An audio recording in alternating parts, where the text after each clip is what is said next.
मधुरे नदी निज दुख आगमोदर में वही परमेश्वर भगवान की जो भी समाधि अंदर भगवान की परम पूर्वाचार्य श्री विद्याभूषण संबंधी चांद्रदेव महाराज की 3 करोड़ महाराज की बोलिए हरि कैसो बस, बोलिए हरिका सुभाष सरस्वती भूषण माता जी की, बोलिए हरिका संघ की जयकारा गुरु माँ का।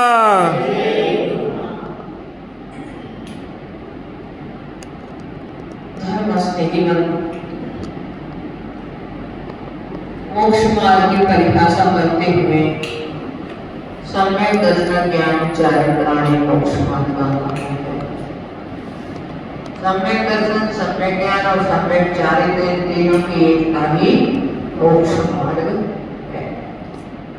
इनमें से हम सभी ने सम्यक दर्शन और सम्यक ज्ञान को तो विगत में समझ लिया है। अब हमें सम्यक चारित्र को समझना है।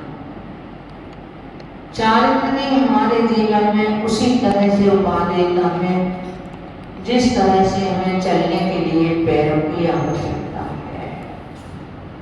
अगर पैर नहीं है तो व्यक्ति जहाँ है वहीं का वहीं रह जाएगा, अपनी मंजिल को प्राप्त नहीं कर सकता। सब कुछ जानते हुए भी यदि वो चल नहीं पाता है तो एक कदम भी आगे नहीं जा सकता।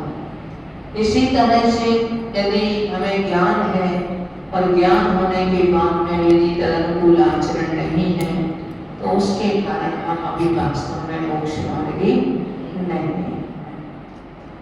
वह चारित्र की परिभाषा करते हुए आचार्य कहते हैं कि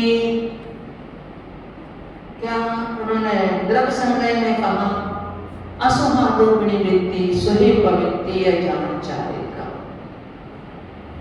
अशुभ से निवृत्ति और शुभ में प्रवृत्ति, यह ही चारित्र कहा है। अशुभ अर्थात पाप कर्म, हिंसा, झूठ, चोरी, कुशील और परिग्रह। इन 5 पापों से विरक्त होकर के जो हमारी प्रवृत्ति है, तो जब इनसे विरक्त होंगे तो हम अहिंसा आदि पुण्य कार्यों में धर्म की ओर अनुरक्त होंगे। 2 में से एक ही रास्ते पर व्यक्ति चल सकता है, या इस तरफ जाएगा या इस तरफ जाएगा। इसी तरह से वह या तो पाप की ओर उन्मुख होगा या पुण्य की ओर उन्मुख होगा। तो उन अशुभ क्रियाओं से निवृत्त होकर के और शुभ क्रियाओं की ओर जाना, यह ही क्या है? चारित्र का। परंतु चारित्र के उन्होंने फिर 2 भेद किए।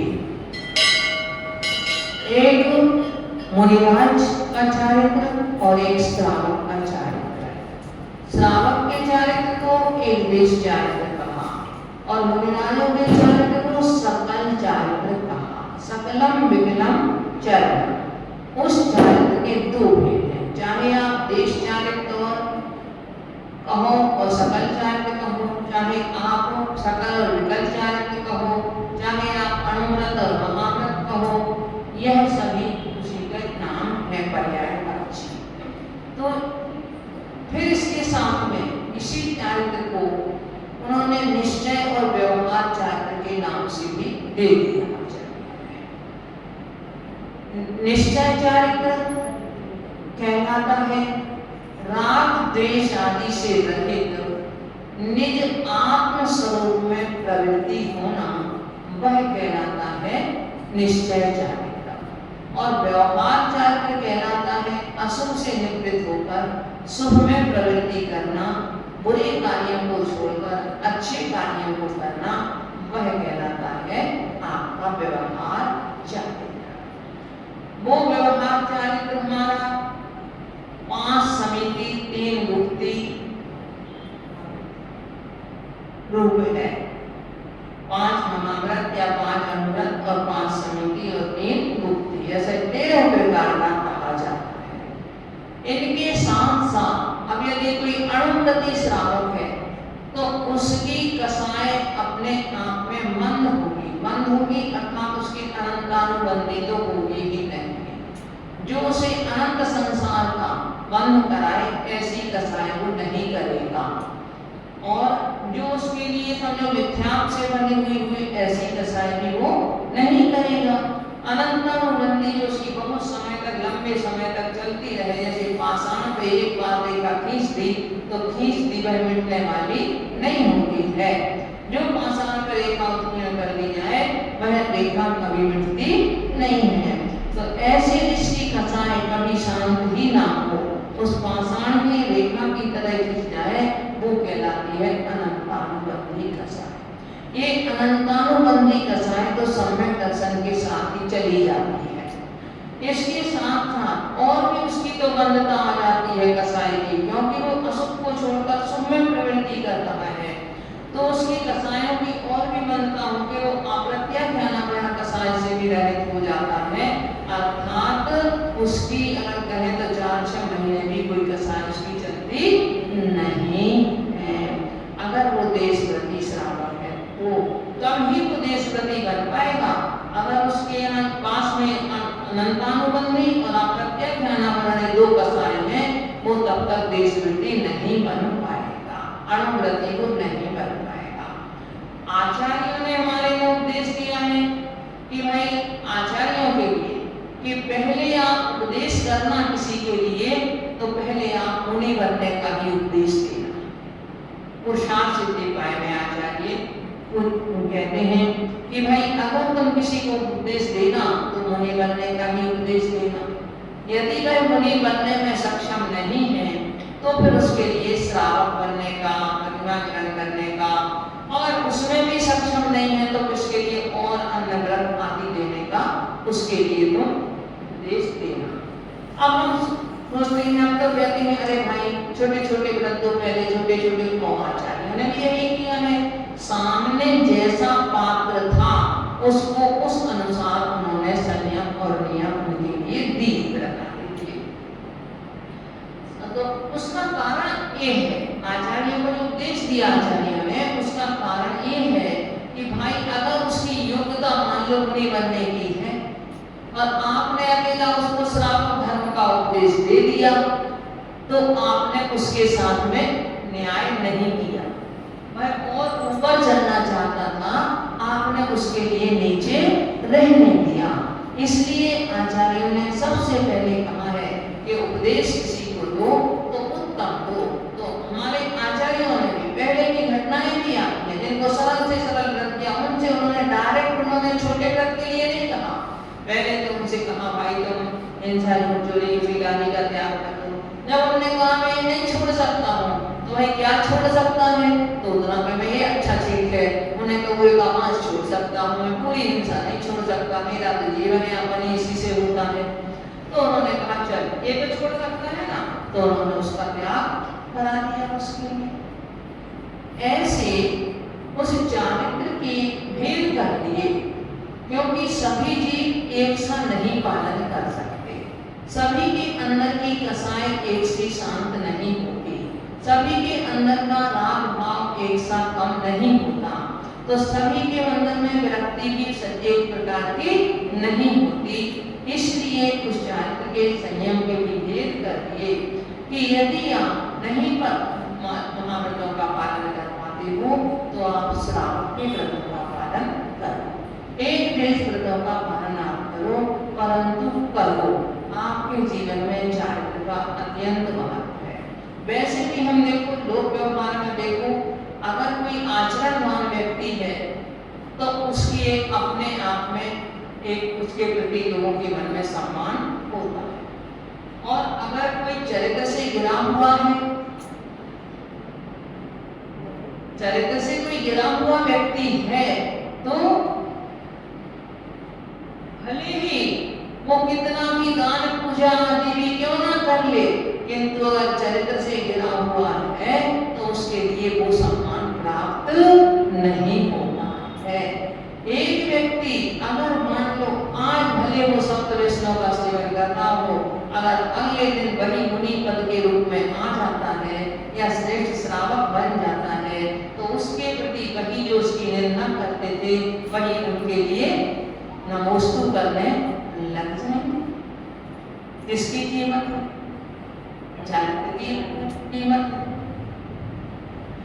तो उस चारित्र की बहुत कीमत है। एक दिन बाद हमने आपको एक दृष्टांत भी सुनाया था कि वो राजपुरोहित ने मात्र ये जानने के लिए खजाने में से चोरी की कि लोग मेरा इतना सम्मान क्यों करते हैं। जब वह राजा के सामने लाया गया, राजा ने पूछा कि भाई आपके लिए क्या कमी थी जो आपने 2-4 स्वर्ण मुद्राओं की चोरी की। बोला राजन, आपके आशीर्वाद से मुझे कोई कमी नहीं थी, किंतु मैं बस सिर्फ इतना जानना चाहता था, आप भी मुझे अपने सिंहासन के बल में सिंहासन देकर के बराबर से बिठाते हो। सारी प्रजा भी मेरे लिए इतना सम्मान देती थी, तो मेरे मन में एक प्रश्न आया कि आखिर क्यों, क्या कारण है कि लोग मुझे इतना सम्मान देते थे। आज मैंने समझ लिया है कि यदि व्यक्ति का आचरण उत्तम है, व्यक्ति का चरित्र उत्तम है, तो समझो वह व्यक्ति समाज में भी सम्मानीय है और वह अपने आप में भी एक श्रेष्ठ पुरुष है। तो ऐसे उस समय संयम की, चारित्र की हमें बहुत जरूरत हमारे लिए अपने जीवन में भी है। एक संयम का जीवन कहो, चारित्र का जीवन कहो, एक वह जीवन हमारा एक मानवता का जीवन है, और संयम से रहित प्रवृत्ति का जीवन हमारा एक दानवता का जीवन है। एक जीवन हमारा वो है जो हमारे लिए उत्तम गतियों की ओर ले जाने वाला है, और एक जीवन वो है जो हमारे लिए निम्नता की ओर ले जाने वाला है। एक जीवन वो है जो हमें सम्मान में भी सम्मान दिला सकता है, और एक जीवन वो है जो हमें लोगों की निगाह में गिरा भी सकता है। दोनों प्रकार का जीवन है। अब हम उसमें से किसको हम कर सकते हैं अपने जीवन में स्वीकार, किसको हम अपने जीवन में अंगीकार कर सकते हैं, ये तो व्यक्ति की अपनी अपनी होनहार पर भी निर्भर करता है, उसके अपने कर्म के ऊपर निर्भर करता है। आगामी गति का बंध यदि कहीं उसका हो गया है तो उसके संयम के भाव भी नहीं होंगे। देखो लक्ष्मण जी ने कोई नियम नहीं ले पाया, लेकिन उनका नरकायु का आश्रम हुआ था, उन्होंने आहार दान भी नहीं दे पाया। राम और सीता ने आहार दिया, सारी व्यवस्थाएं लक्ष्मण करते थे रास्ते में जंगल में, परंतु उन्होंने आहार नहीं दे पाया। क्यों? अगर किसी का नरकायु का अंतर हो गया है तो ना तो वो आहार दे सकता है, ना वो समय से कहीं की यात्रा कर सकता है, और ना ही वह अपने जीवन में और ऐसे भी काम है चारित्र संयम को वह ग्रहण कर सकता है। ऐसा ये संयम, इसके बारे में अब हमें सबसे पहले इसमें से एक देश संयम क्या है उसके लिए हम जानेंगे। तो आप प्रश्न 48 पर एक देश चारित्र के नाम से आप निकालें। संयम व्रत अपना के अपना जीवन सफल बनाऊंगा, सत्यावश्यक नित प्रतिपालूं करुणा भाव जगाऊंगा। अब भोगों से विरत रहूं मैं, तन से नेह विसारूंगा। केवल जिन भक्ति में रम कर नमोकार उच्चारूंगा। अभी संकल्प के हैं संकल्प के हैं कि मैं अब संयम और व्रत के अपना करके अपना जीवन सफल बनाऊंगा। उसमें क्या करूंगा संयम व्रत में? तो 6 आवश्यकों को प्रतिदिन अपने पालन करूंगा। 6 आवश्यक कौन कौन से हैं? तो श्रावक के 6 आवश्यक हैं, देव पूजा, गोपास्ते, स्वाध्याय, संयमस्तपः, दानम चेति गृहस्थानाम सत्कर्माणि दिने दिने। कभी कभी नहीं कहा, क्या कहा? दिने दिने, अर्थात प्रतिदिन करना चाहिए। सबसे पहले देव पूजा को लिया, फिर गुरु उपासना को लिया, फिर स्वाध्याय लिया, निर्वाणी माँ को ले लिया, पहले भगवान, फिर गुरु, फिर जनवाणी माँ, फिर संयम, क्योंकि इन तीनों के माध्यम से ही आप में संयम की भावना जगेगी। संयम, तपा, इच्छाओं का निरोध करना, तप, और उसके बाद में दान देना। ये 6 आवश्यक कर्म है। देव पूजा, गुरु उपासना, स्वाध्याय, संयम, तप और दान, इस श्रावक के 7 आवश्यक कर्म है। ग्रंथ सार में आचार्य कुंद स्वामी ने मात्र 2 में ही सबको सम्मिलित कर दिया। उन्होंने कहा, दानम पूजा मुखम सावय धम्मोना साव्याख्येन। श्रावक के 2 आवश्यक हैं, दान और पूजा। इनके बिना श्रावक ही नहीं है। हमने तो कह दिया, अगर कोई दान और पूजा नहीं करता है तो वह श्रावक ही नहीं है। अब पूजन में अगर देखा जाए तो हमारे 7 आवश्यक पूरे हो जाते हैं। कैसे हो जाते हैं? आप भगवान के गुणों का स्तवन कर रहे हो, पूजा तो हुई है ना। पूजा में आप गुरु की भी पूजा कर रहे हो उसी में, तो गुरु की भी पूजा हो गई है ना। उसकी पूजा की लाइनों को पढ़ते पढ़ते आपके मन में अपने भी भावना जागृत होती होगी। उन पूजा की लाइनों के माध्यम से हमारा स्वाध्याय भी हो जाता है। कैसे? हम पूजन की लाइन पढ़ रहे हैं, अब वो बात अलग है कि हम जल्दी जल्दी में पढ़ रहे हैं, पता ही नहीं कि हम कहाँ से कहाँ क्या पढ़ रहे हैं, कहाँ से कहाँ जा रहे हैं, वो तो एक अलग बात है। अन्यथा पूजन के लिए तो सही रूप में ये कहा कि भाई आप इतने स्वर में पढ़ो, बिल्कुल मौन भी नहीं करो, पर पढ़ो तो इतने स्वर में पढ़ो कि आप ही पढ़ो और आप ही सुनो। इससे ना तो आप दूसरों के लिए अंतराय का कारण बनो, और जब आप स्वयं पढ़ के स्वयं ही सुनो, ऐसी मधुर आवाज में आप पढ़ोगे, आप गुनगुनाओगे, तो आपका ध्यान उन शब्दों के अर्थ पर भी जाएगा। उससे फिर हमारा क्या होगा? स्वाध्याय हो जाएगा। जितनी देर तक आप पूजन कर रहे हो उतनी देर तक आपके लिए कुछ खाना पीना नहीं है, कुछ भी नहीं करना है। आप सत्ताए के जीवों की रक्षा से भी आप बचे हुए हो। 5 इंद्रियों का संयम भी आपका है, मन भी आपका पूजन में लगा हुआ है, तो आपका संयम आवश्यक भी पूरा हो जाएगा। उस समय हम अच्छा रहे होकर के यदि भगवान की पूजा कर रहे हैं तो हमारा तप भी हो गया। आप जो पूजन की तरफ अपने घर से लाए हुए हो वह आपका दान भी हो गया। ऐसे देव पूजा एक ऐसा वो है कर्तव्य कि उसमें हमारे क्षमा आवश्यक पूरे हो जाते हैं, परंतु यदि हम अच्छी तरह से करें तो है। तो मैं 6 आवश्यक नित्य प्रति पालूंगा, अपने मन में जीवों के प्रति करुणा भाव को जगाऊंगा। करुणा भाव जगा करके 6 आवश्यक, जब 6 आवश्यक पालेंगे तो संयम आदि की साधना में अपने आप पहले करुणा भाव होना हमें जरूरी है। बिना करुणा भाव के संयम का पालन नहीं हो सकता। भवभोगों से विरक्त रहूं मैं, तन से देह निवारूंगा। मैं संसार शरीर भोगों से विरक्त रह करके और इस शरीर से भी प्रति भी जो मेरा राग है, शरीर के प्रति भी जो मेरा स्नेह है, उस शरीर के राग को भी मैं छोड़ूंगा। और क्या करूंगा? मात्र जिनेंद्र भगवान की भक्ति में रह करके नमोकार का उच्चारण करूंगा। ऐसा संकल्प जगाया जा रहा है जिनेंद्र भगवान की भक्ति में करके, और वहां नमोकार उच्चारूंगा। अर्थात हम पंच परमेष्टि के लिए मेरा नमस्कार होगा, पंच परमेष्टि का प्रणामवाद होगा। हम नमोकार मंत्र से भी पंच परमेष्टि का प्रणामवाद कर सकते हैं। पूजन में भी पंच परमेष्टि के गुणों का वर्णन बार-बार आता है तो हम उनका प्रणामवाद कर सकते हैं उसके माध्यम से।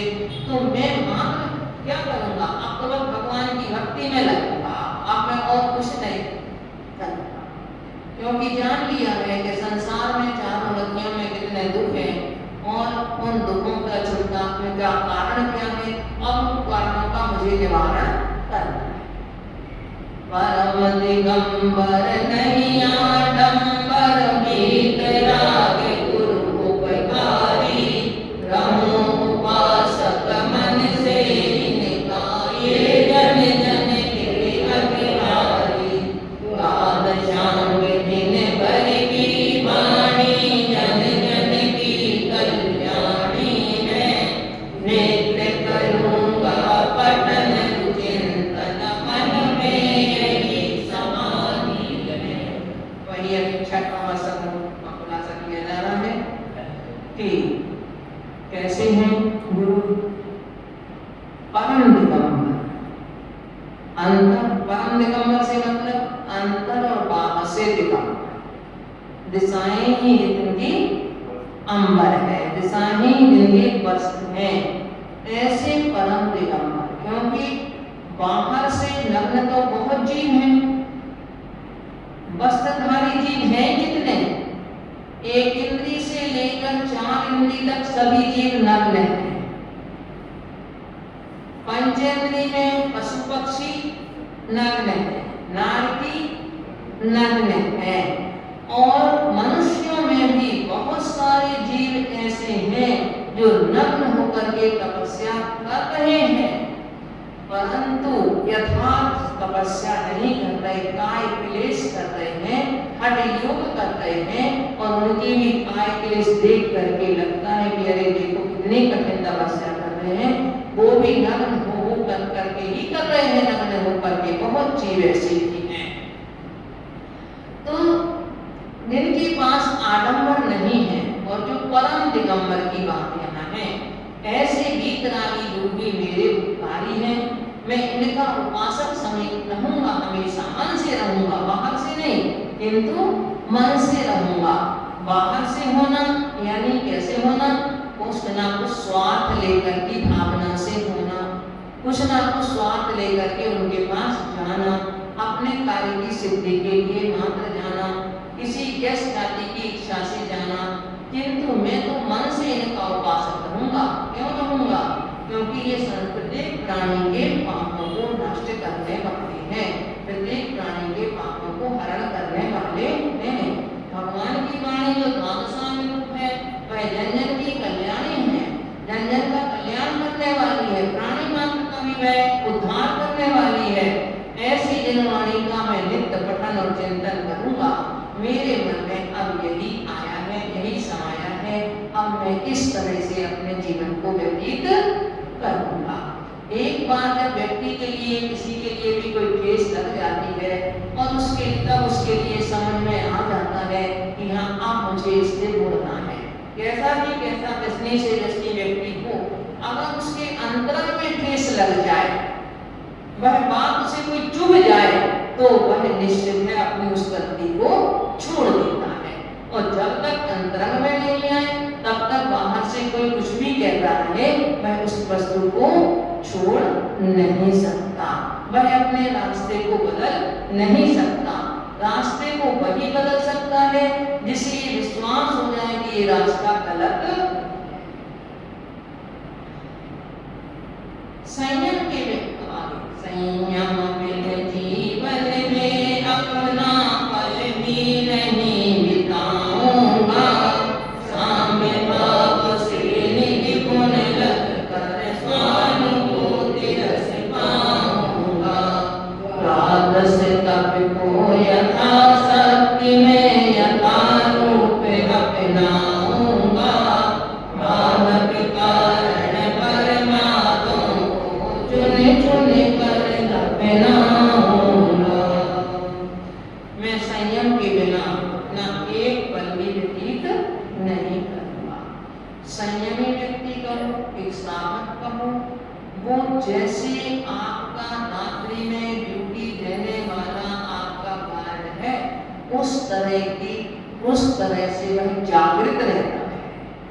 आपका वो गार्ड तो सो सकता है, प्रमाद कर सकता है, किंतु संयमी व्यक्ति प्रमाद नहीं करता, वह अपने व्रत संयम आदि की तरफ से सोता नहीं है, हमेशा जागृत रहता इतने में संयम के बिना अपने जीवन में एक पल भी नहीं बिताऊंगा। जागृत रहने का मतलब है वह अपने विवेक को जागृत रखता है। शांत भाव से, शांता भाव से अपने निज गुणों को देख करके मैं अपने स्वानुभव को माने, अपनी अनुभूति, आत्म अनुभूति का रस प्राप्त करूंगा। और जो 12 तप हैं, उन 12 तपों को मैं यथाशक्ति अपने यथा रूप में, जैसा उनका स्वरूप कहा गया है, मैं उनको यथाशक्ति रूप से अपनाऊंगा। क्योंकि 12 तप हैं, अगर में 12 तप भी हैं, अंतरंग तप भी हैं, तो सबसे बड़ी बात तप में भी आ जाती है। देखिए, जो आत्म विशुद्धि के लिए तप चाहिए, जिस तप से हमारी आत्मा की विशुद्धि हो, जिससे हमारे अंतरंग में भी संकलेशता बढ़े। लोग कहते हैं, प्रसिद्धि होती है घर में कि भाई उपवास करने वालों को गुस्सा ज्यादा आता है। अगर उपवास भी कर रहे हैं और गुस्सा भी आ रहा है तो वो उपवास नहीं कहलाएगा। तो क्या हो, मैं उसको यथाशक्ति, जितनी मेरे में शक्ति है, हमारे आचार्य ने तो हमें कितना अच्छा एक उपदेश दिया है। अगर आपसे आंसर नहीं हो सकता है, आप पूर्णोदर करो। और उन्होंने कहा पूर्णोदर में और ज्यादा करना है आप, क्योंकि बिल्कुल भोजन नहीं करना तो कठिन नहीं है उठना, किंतु सामने से भोजन को छोड़ करके उठना वो कठिन है। और भूख से एक गिलास कम खाना, उसको भी पूर्णोदर में ले लिया। जितना आपकी भूख है उससे 1 गिलास, 2 गिलास, 4 गिलास इनको कम ग्रहण करना, ये पूर्णोदर है। इससे आपके शरीर में भी विकृति नहीं आएगी और आपका तप भी हो जाएगा। चलो, आपसे अगर पूर्णोदर भी नहीं बनता है तो आप कोई ना कोई रस परित्याग कर सकते हो, कोई रस को छोड़ सकते हो किसी एक का। क्योंकि डॉक्टरों की दृष्टि से भी हमें एक दिन में सारे रस नहीं खाना चाहिए। आज तो आप लोग करने लगे हो, आपकी सब्जी तेल की होती है, फुलके पे घी होता है, पर डॉक्टर कहते हैं तेल और घी इन दोनों को एक साथ हमें नहीं लेना चाहिए। दूध और दही इन दोनों को एक साथ नहीं लेना चाहिए। दही और तेल इनको हमें एक साथ नहीं लेना चाहिए। दही और बेसन इनको एक साथ नहीं लेना चाहिए। ये शरीर में जाकर के वायु का विकार बनाते हैं, आपकी पाचन क्रिया को खराब करते हैं। तो इसलिए उस दृष्टि से भी, शरीर की दृष्टि से भी ये रस परित्याग तब हमारे लिए उत्तम है। और हमारे लिए उसमें कोई हानि भी नहीं होगी। 7 दिन में 1 दिन यदि आप किसी एक रस का पूर्णतया त्याग कर दोगे तो 6 दिन में अगर कहीं उस रस की कोई अधिक मात्रा पहुंच गई होगी तो 1 दिन त्याग करने से शरीर का लेवल भी आपका बन जाएगा।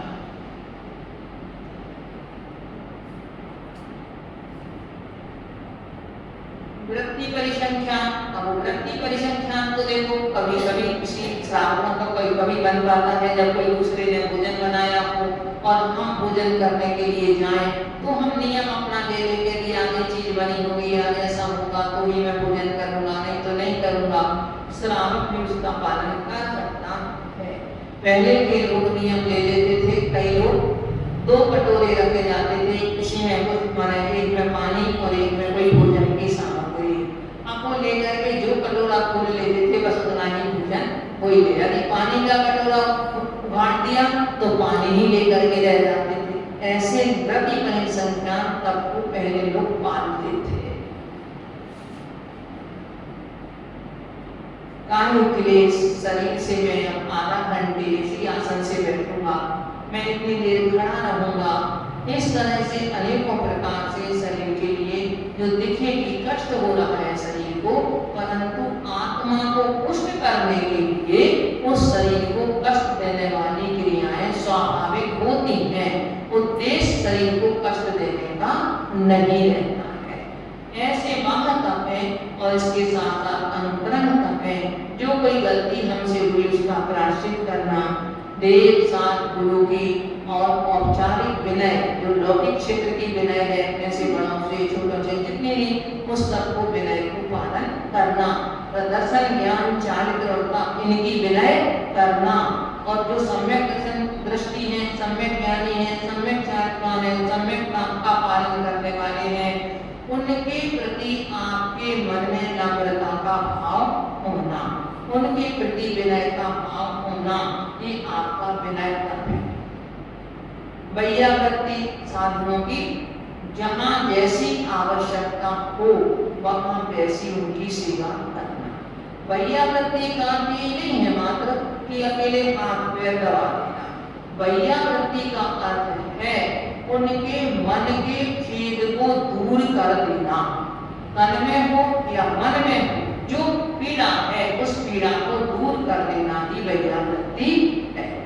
अन्यथा कई बार क्या होता है, कई बार महाराज जी लोगों का तो शरीर नग्न होता है, तो कभी कभी नाखून की इतनी लंबी लंबी धारी उनके पैरों पे या कहीं मतलब हाथ पे दिखती, न पूछते कि महाराज जी ये क्या हो गया, ये वैयावृत्ति है।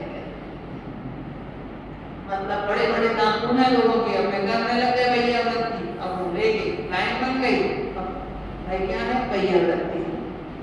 वो सामायिक कर रहे हैं, उन्हें आपको नहीं ध्यान है, आप सामायिक में पकड़ पकड़ के उनके लिए नमोस्तु करे जा रहे हैं। तो उनकी सामायिक में आपने अंतराय डाला कि आपने उनकी वंदना की।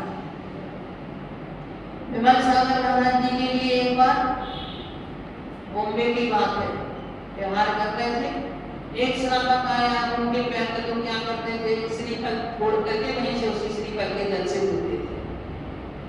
तो उन्होंने लेके रास्ते में उसी पर जैसे तोड़ने के लिए महाराज के एक कदम पीछे थे, को लेकर के महाराज के पैर पे श्रीफल जमीन किया सूझ गया। तो ऐसी वैयावृत्ति ये वैयावृत्ति नहीं कहलाती।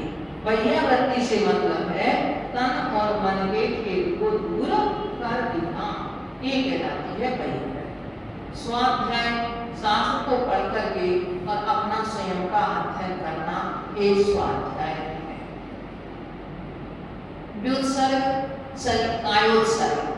कायोत्सर्ग मतलब शरीर से कुछ देर के लिए, कितनी देर के लिए, कम से कम जितनी देर में नमोकार मंत्र पढ़ा जाता है उतनी देर के लिए शरीर से महत्व छोड़ना, एक कायोत्सर्ग व्युत्सर्ग कहलाता है। हम क्या करते हैं, हमने 9 बार नमोकार मंत्र बना लिया, एक साथ में 9 बार नमोकार मंत्र पढ़ा जाता है। पर कायोत्सर्ग क्या है, एक सामायिक का एक सूक्ष्म रूप है कायोत्सर्ग। 27 श्वासोच्छ्वास में नमोकार मंत्र पढ़ा जाता है।